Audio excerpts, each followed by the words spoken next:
All right, guys, on Thursdays here around the NFL, the man sitting in this chair goes over what he would like to see from teams this weekend in the National Football League.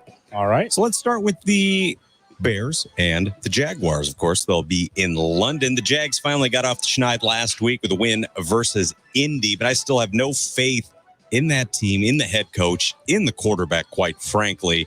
Meanwhile, you got Caleb Williams, the first Bears rookie QB to win 3 out of his first 5 starts since, Craig Krenzel, 2004, 20 years ago. Oh, wow. Yeah, hopefully it turns out a little bit better than Craig Krenzel. But last week, Caleb beat up a bad Panthers team, resulting in his best game so far as a pro, and a win that was wrapped up before halftime. We could have got a fade to black moment, honestly, in the second quarter of that game. So what I need to see this Sunday is the Bears taking care of business. You brought it up earlier, Cap.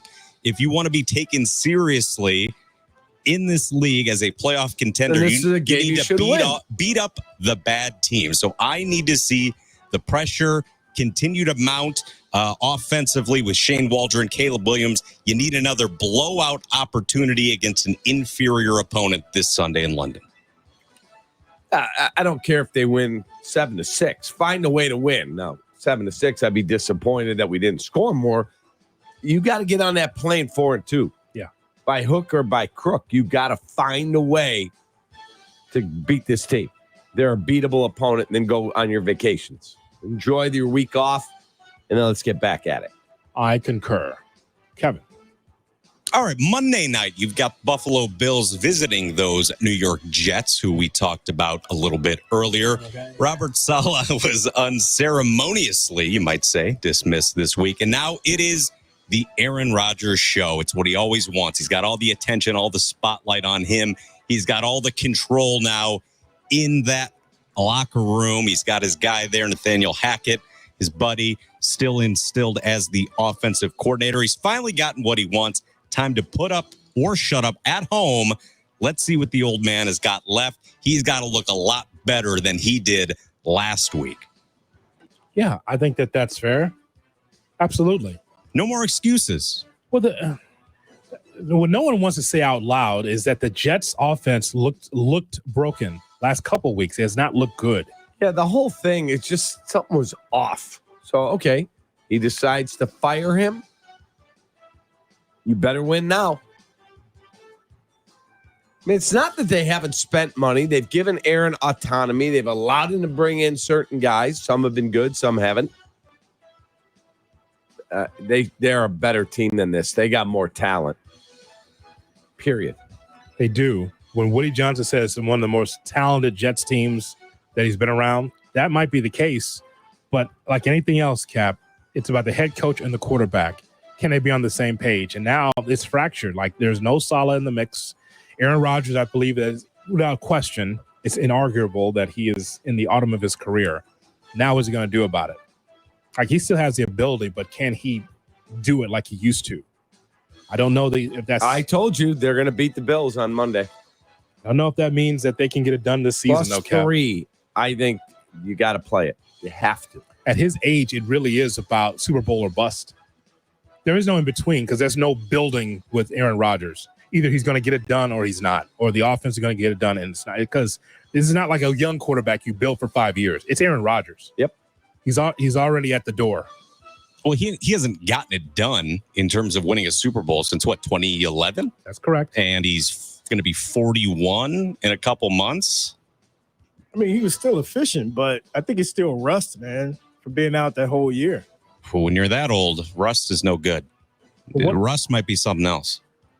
Ayahuasca is supposed to clear out that rust. It's like a rust-oleum, isn't it? That clears the cobwebs. Was it the ayahuasca, or didn't he say he did acid down somewhere on a beach with his friends? He needs to open up that third eye and get a little bit more field vision, I think. You know what, Kevin? You know what it comes down to? He's not serious enough about football. It's not. It's about everything else. Aaron? Yep.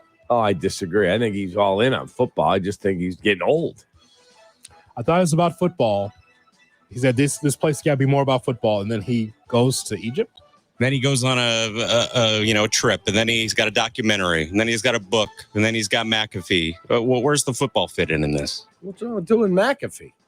about the VP bid? Almost. Yeah. When's it going to be about football, Cap? See? I got a laundry list for you. Yeah. And you got I love Aaron Rodgers. I do. I like That's all you've got. I've got the laundry list, though, of things has nothing to do with football. I think he's pretty damn committed to football. I do. Right. I do. Don't forget also about the jewelry company as well. What jewelry company? Rodgers and Hollins. Oh, wow. For now and forever. You do recall that, right? And then Aaron Rodgers sticking his beak in there. You hear him the other day talking about Robert Saleh? Horrible what he had to say about Robert Saleh. Did you hear it? Yeah, he said I had nothing to do with his firing. Robert Saleh was getting in my way and opening his mouth to the media about how Aaron Rodgers was responsible for the Jets' losses. Just listen to what that bald-headed imbecile said about me after the Vikings game. Think about that. Man, what kind of teammate is that? I can't believe he said it. That was AI. Aaron Rodgers. Wow. Here's Kevin Zipak. Kevin? All right, we got Bald-headed imbecile. You heard it right there. People have said that about me. What? No, one didn't say no, but I mean, look, it was undeserved for Robert Saleh. From Aaron Rodgers' standpoint, it was deserved. Robert Saleh was getting in my way and Wow. opening his mouth to the media about how Aaron Rodgers was responsible for the Jets' losses. Just listen to what that bald-headed imbecile said about me after the Vikings game. Kevin? All right, we got Washington at Baltimore this weekend. And, of course, we mentioned Jayden Daniels. He's been fantastic for the Commanders this season, but he's got a very, very tough test this Sunday as Washington visits Baltimore. Washington's 4-1, but their only loss this year was against Tampa. Coincidentally, that was the only team Washington has played that currently owns a 500 record. I need to see Jayden Daniels get it done against a real team this Sunday. I'm not saying he's not talented. He's obviously very, very talented. I don't want to get into the whole living the first pick and if the Bears made the wrong pick. That's preposterous to me. It's too early. But I need to see Jayden Daniels establish himself against a real opponent this Sunday against a Baltimore team who defensively has not quite been there this season. Offensively, they've been spectacular. Defensively, they stepped back a little bit, so there might be a window, but that's still a good team with a lot of talent. Jayden Daniels is a prove-it game where I'm coming from. What do you think? Jayden Daniels, this would be a big statement game. It is. If he plays well against Baltimore, puts up big numbers, On the road. that would be incredible. Incredible. It's at Baltimore, Cap. Yeah. That's a must-see game. That will be a good one. You know what? It is a must-see for you and I and the rest of us in Chicago because the Bears game's at 8:30. Correct. 8:30, and then you roll into a Commander Raven. Correct. And 8:30, what time does our pregame start?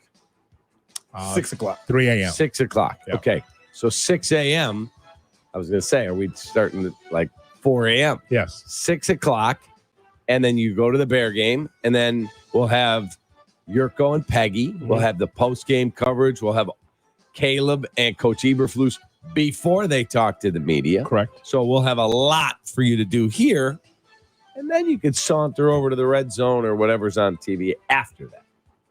Commander Raven at noon. That's going to be great. I'm looking forward to it. Yeah. Go Raven. In the afterglow of a Bears victory. I hope you're right. How about that, Kevin I Zipak? hope. Sounds good to me. I love the afterglow. Morning glow, afterglow, soul glow. Thank you. Coming up here on Kap and J.